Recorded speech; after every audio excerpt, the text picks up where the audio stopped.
Hi guys. Alright, this is an answer video to a couple comments. So I thought it'd be just simpler to answer those through a video than trying to type in an answer. Besides that, if one or two people are asking, there may be others wondering the same thing. The first one would be, do you need or will you need any heavy, a lot of math doing radio repair or TV repair? And the answer to that, for all practical purposes, is no. Everything I got listed here plus beyond that, you can actually find an online calculators for. They've got calculators online. All you got to do is just Google them. Google whatever you're looking for. Inductive reactance, impedance, phase angle, capacitors in series, resistance in parallel, inductors in parallel, which is the same thing as resistors in parallel, and so on.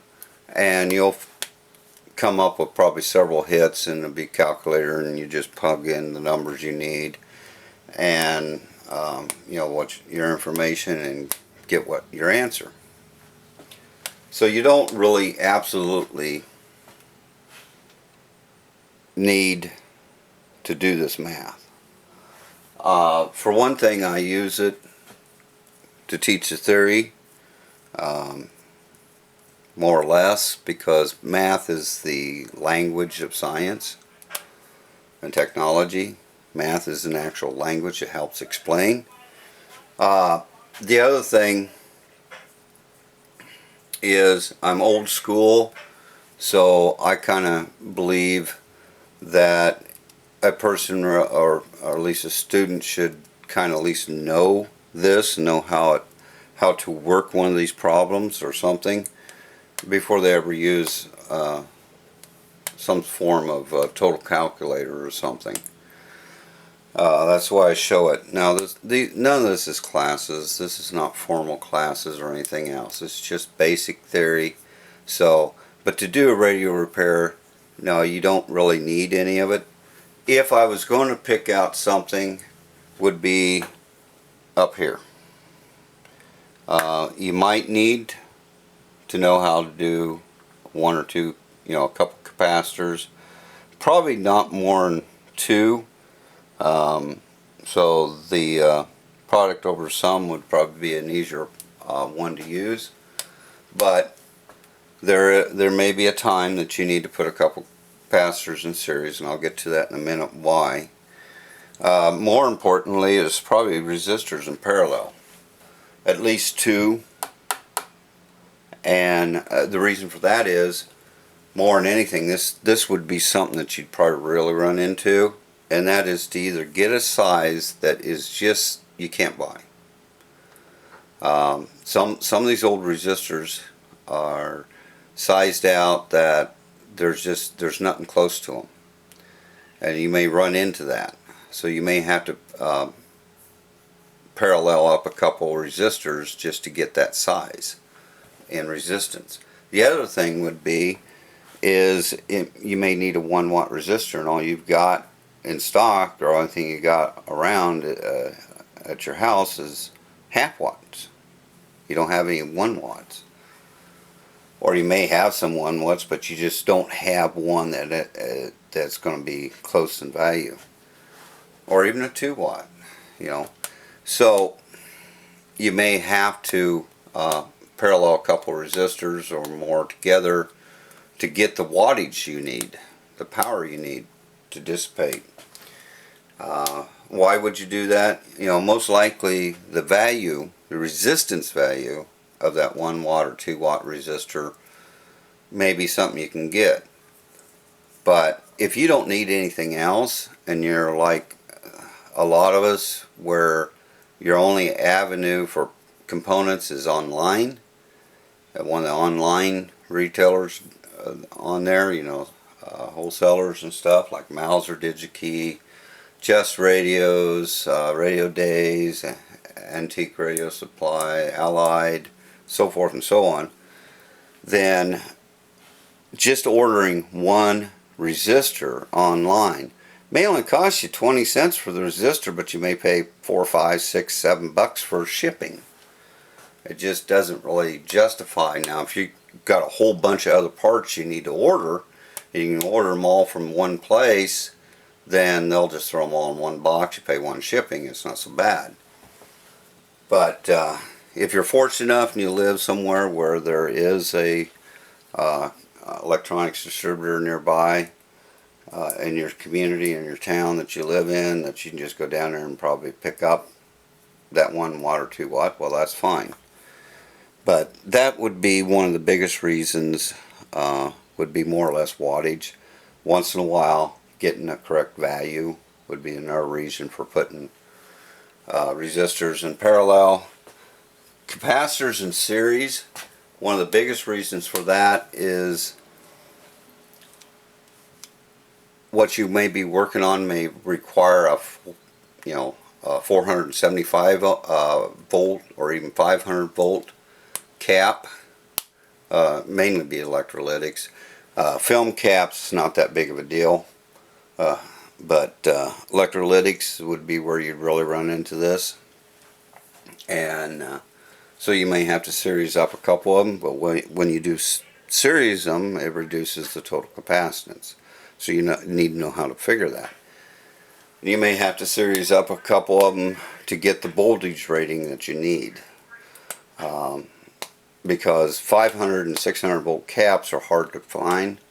There's only a few places that sells them, and they're going to be a lot, they're more expensive, prices are higher.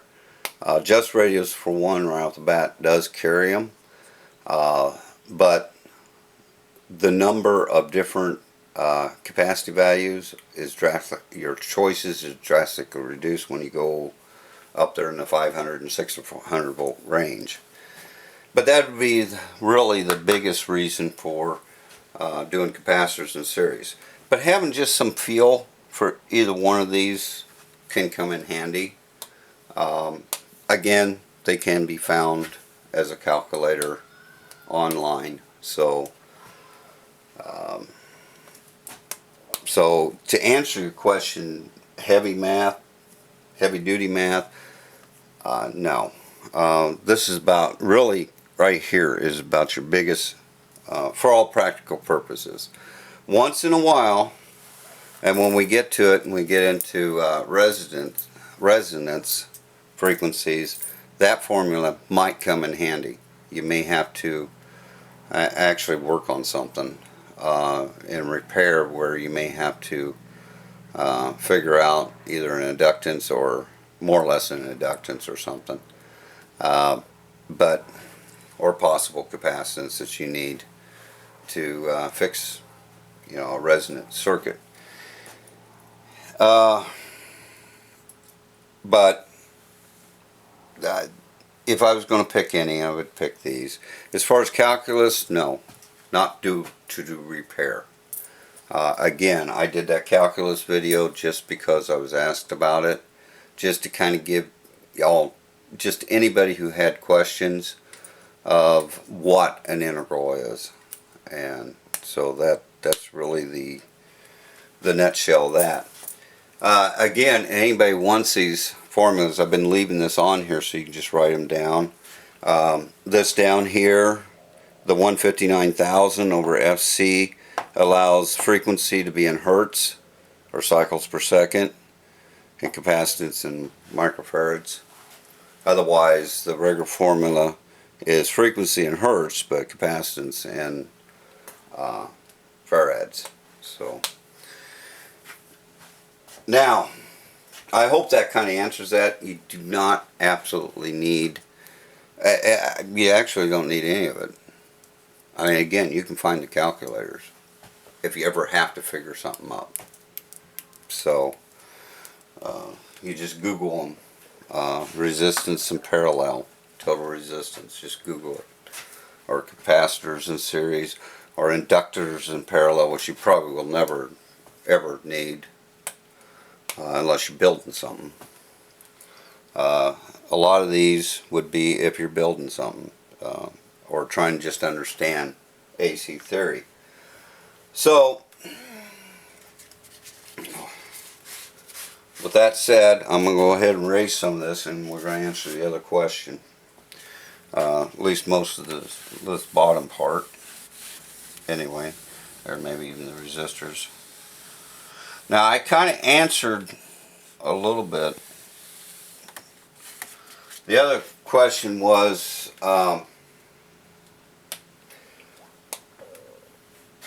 wanted to explain why caps and series you sum the voltage ratings, and then they also wanted to know what's the rule regarding caps and parallel as regards to the voltage rating.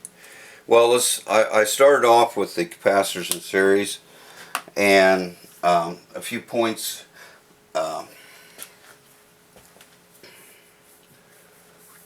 Well, explain why caps and series you would sum the voltage ratings. Well, it's not so much as you sum the voltage ratings, but yeah, you can. It's going to be more or less the voltage drop across the cap. If I got a circuit here, and since we're talking about capacitors, for all practical, we'll talk AC.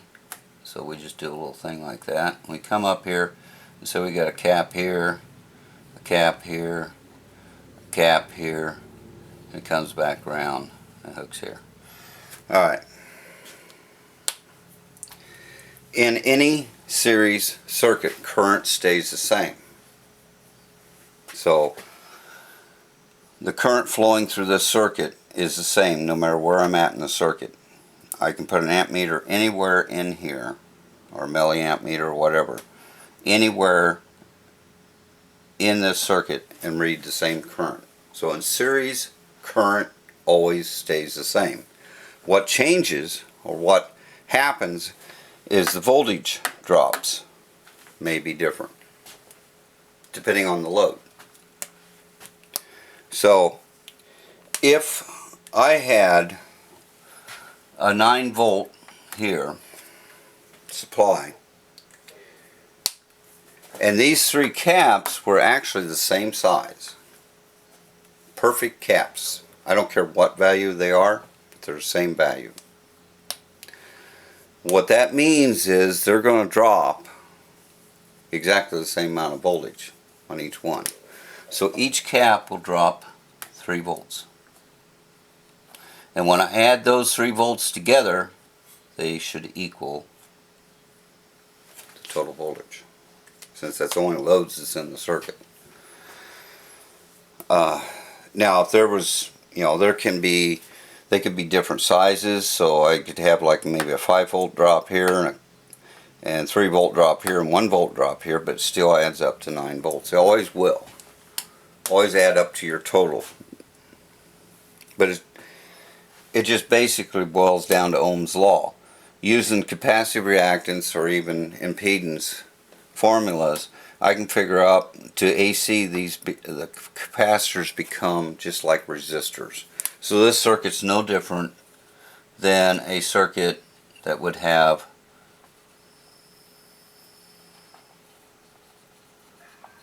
three resistors in it, as far as that AC is concerned, because what it actually sees is some sort of load here, and whatever that value is, that capacitive reactance is in ohms, and you can take a step further and do an impedance on it, but it's in ohms. You can figure all those up. You add all those impedances together, that gives you the total, and then you can divide that into 9 volts using Ohm's law. Gives you the total current through, and then the current times the resistance, which will be the impedance, the AC resistance, will give you the voltage drop.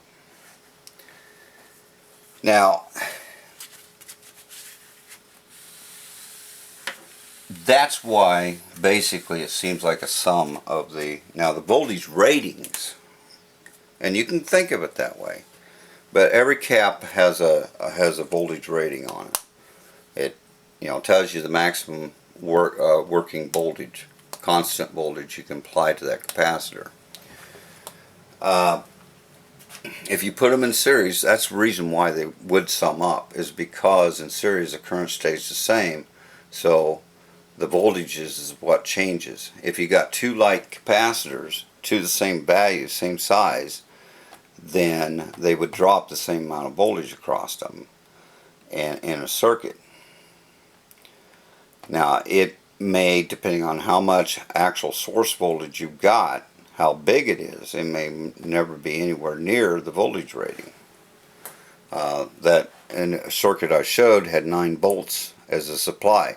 Those caps could have been rated at 450 volts each. Well, they're not going to drop 450 volts. I would have to have a much bigger supply to ever get to that voltage on them. But one thing you can do is you can take and put a couple caps in series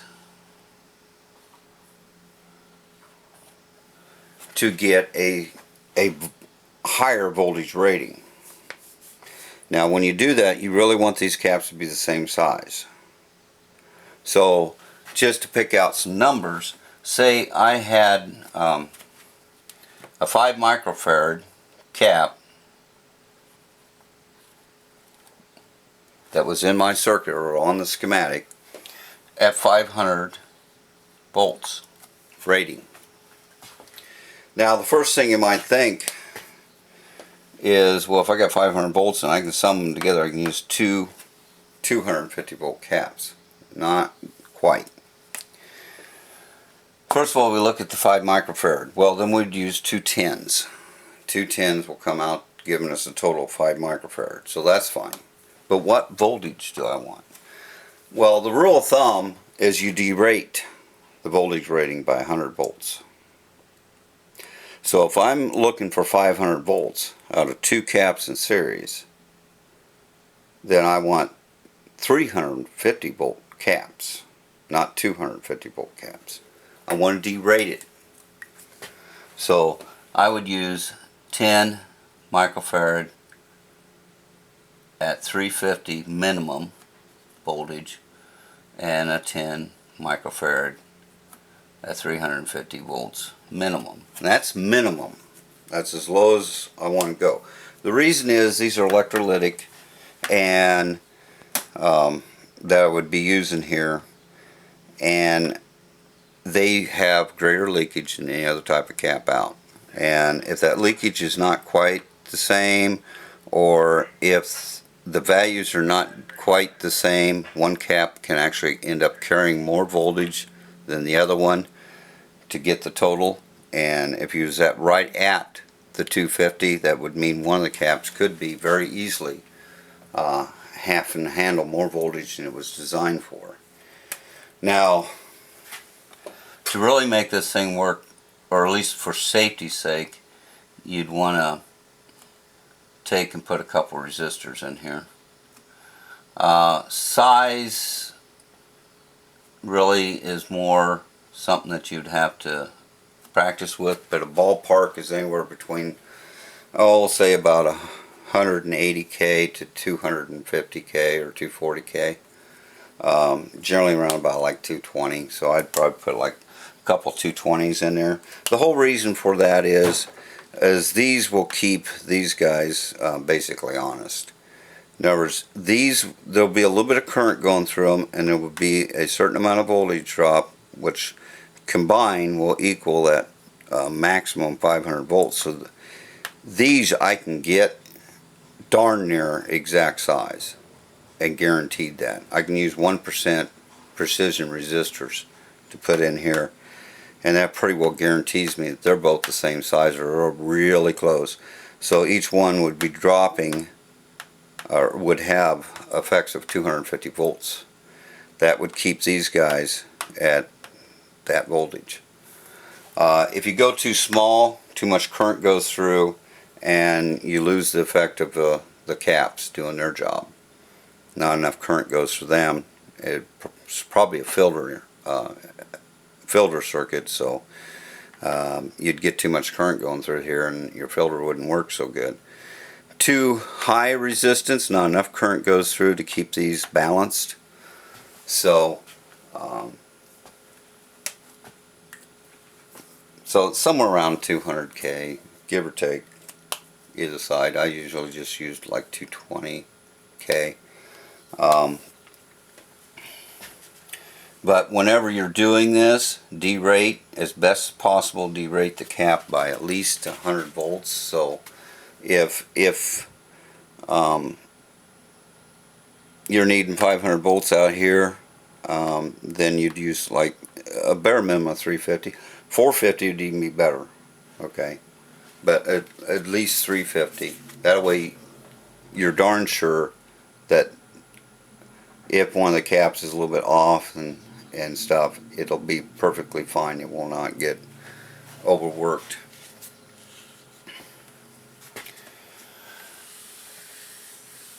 But the reason for the addition, more or less, is because in series circuit the voltage do add up. Now it's actually the voltage drop that'll be across the capacitor or resistor or whatever's in series. Whereas in parallel, if we have that same voltage source, we come out here and, well, we'll put a cap in and another cap and another cap. Now in parallel, whatever my voltage source is what is across each one of those caps. Because in parallel, all parallel branches have the same voltage. And you see this. It is around you. Right now as you're watching this video, it is around you. Parallel circuits. They all have the same voltage. And that's the wiring in your house, your apartment, or whatever. All those outlets are wired in parallel to each other, to the main on the breaker box, to the transformer out in the pole. The reason they do that is so that you have the same voltage at each outlet. Current changes. As the current goes through, it's going to split. Some current's going to go here, some more is going to go this way, split again, some will go here and some will go here. It will vary depending on how heavy the load is. The example again is the house you're living in or whatever. The outlets there. In the kitchen you may plug a toaster in, start toasting some bread, well, or a bagel or something. And that toaster draws a lot more current. The heating element does, because you want the wattage, you want the heat to toast whatever you're toasting. So it draws a substantial amount more current as opposed to, say like a little wall wart that you would, this one's for charging my battery on the camera. It don't have to have that much current to charge that battery. Nothing like that toaster anyway. So it would draw a lot less current. But the voltages at both outlets would still be the same. So in parallel, the voltage stays the same. So to answer one thing is caps in parallel, what's the voltage rating? Well, the voltage rating, you want to at least be all three of these caps. You want it to be at least whatever the maximum voltage is going to be here, and preferably higher than that, because this will peak when you first turn it on. It's going to spike up. So rule of thumb, if all possible, 50% over the nominal, what they call nominal or standard working voltage is. In other words, if this was, say, 100 volt nominal source, in other words, it normally runs at 100 volts, when it's actually running and loaded down. But you wouldn't want to put 100 volt caps in here, because when you first turn it on, the circuit may draw more current, or draw. This could spike up to 150 volts or 140 or something like this when you first turn it on. So I mean, the loads are not there quite yet, and you may see it spike up. So if we decide to go 50% higher on these, then we'd be 150 volt caps. 50% higher is 150 volts. That would be the bare minimum that I want to go. Even better yet, maybe a 200 volt cap or 250 volt cap would be even better yet. As far as repair work goes, just at best, at least go by what was originally in the circuit. Now you'll probably run into some transformer radios or TVs that have like a 450 volt filter caps, and getting anything above 450 volts is a little more daunting, a little harder and more expensive, so at least go with 450, the same.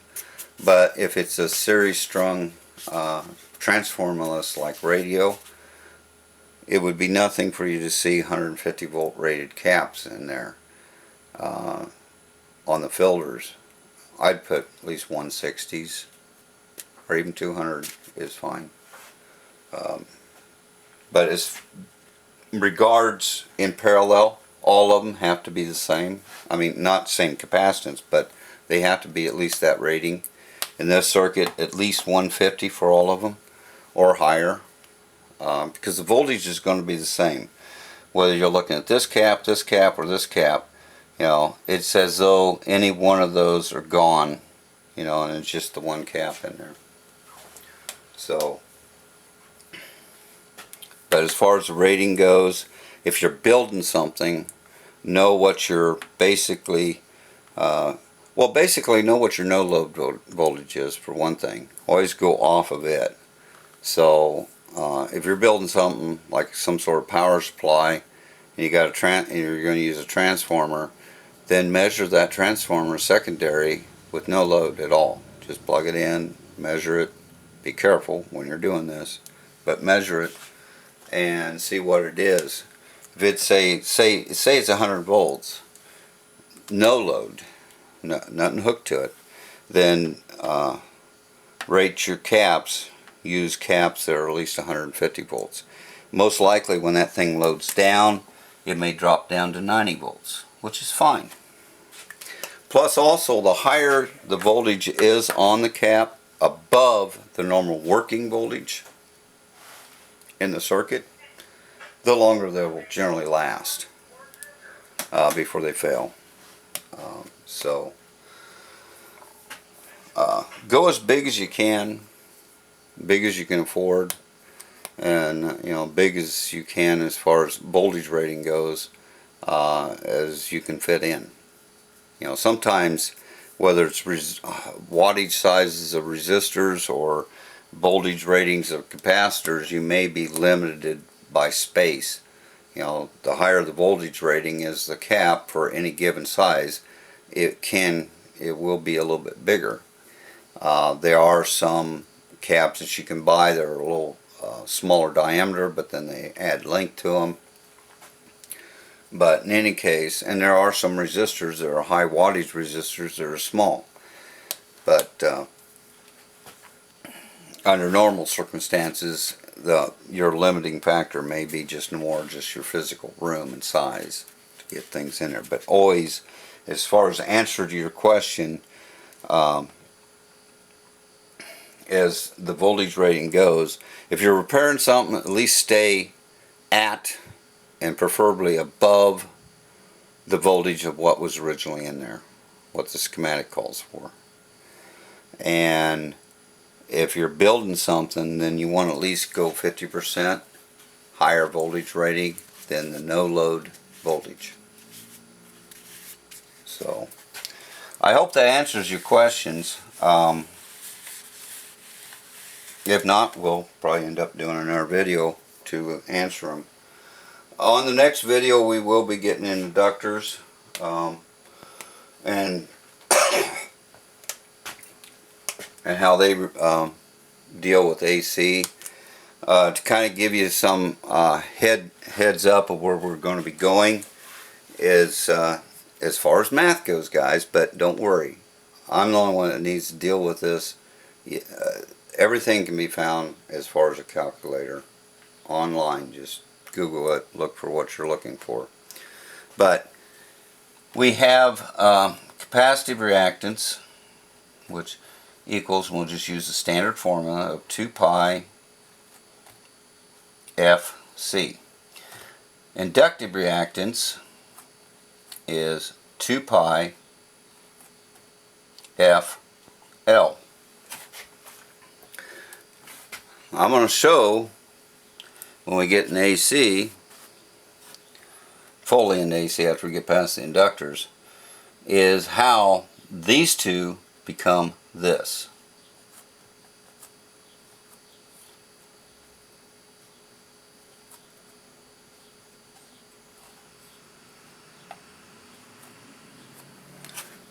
The resonance formula. It is from these two. So that'll be a couple videos down.